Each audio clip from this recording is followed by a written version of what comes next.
Hello friends, Rehman গার্ডেন্সে আপনাদের প্রত্যেককে স্বাগতম। আশা করছি আপনারা প্রত্যেকে সুস্থ আছেন। আপনাদের প্রত্যেকের সুস্থতা কামনা করে আজকের নতুন ভিডিও শুরু করছি। আজকে আপনাদের সামনে যে ভিডিওটা দেখাচ্ছি এটা একটা বড় কুল গাছের ভিডিও।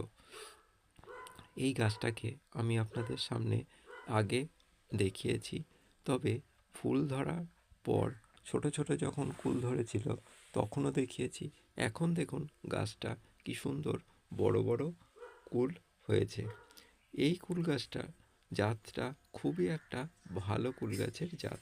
এগুলো বাজারে আমরা সাধারণত দেখতে পাই বড় বড় আকার, কিন্তু কোনো রকম রং নেই কুলের গায়ে।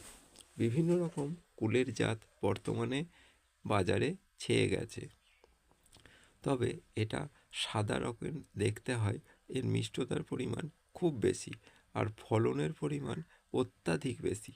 তা আপনারা বন্ধুরা চাইলে এই গাছ ছাদে করতে পারেন।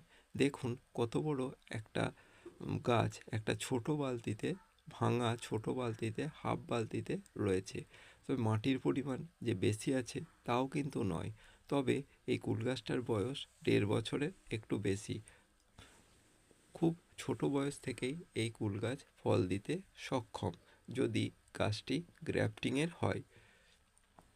আপনারা ছাদে অবশ্যই একটা গ্রাফটিংয়ের এই কুল গাছ বসাতে পারেন। এই কুল গাছগুলো খুব বেশি ডালপালা ছাড়ে না আর সোজাসুজি দাঁড়াতে পারে না। এগুলো কাত হয়ে পড়ে। আপনি যতই লাঠি দিয়ে সোজা করে দিন বা দাঁড় করানোর চেষ্টা করুন, এই কুল গাছগুলো কিন্তু সোজাসুজি দাঁড়াতে পারে না। এরা একটা পাশ হয়ে বা সাইড হয়ে কাত হয়ে থাকে। এই কুল গাছে এত ফলন হয় যে ডালগুলো ঝুঁকে পড়ে, আর অন্য সময়েও ফলন ছাড়াও এই কুল গাছের ডাল কাত হয়ে থাকে। এর গোড়াটা দেখতে পাচ্ছেন আপনারা যে খুব একটা যে মোটা তা কিন্তু নয়, কিন্তু গাছটা দেখুন পাতার থেকে ফলের পরিমাণ বেশি। এই কুলগুলো খুব তাড়াতাড়ি বেড়ে যায়।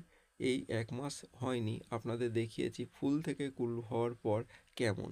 1 মাসের মধ্যে দেখুন কুলগুলোর সাইজ দেখুন, আর 1 মাস পরে আপনাদের আবার দেখাবো যে কুলগুলো কেমন আকার ধারণ করেছে। আর মিষ্টতাও এই কুলের খুব বেশি। আমাদের এখানে পাখি আর হনুমানের পরিমাণ খুব বেশি, খুব অত্যাচার করে। সেই জন্য এই কুলগুলো আমরা খুব একটা খেতে পারি না, কারণ পাখিতে আর হনুমানেই নষ্ট করে দেয়।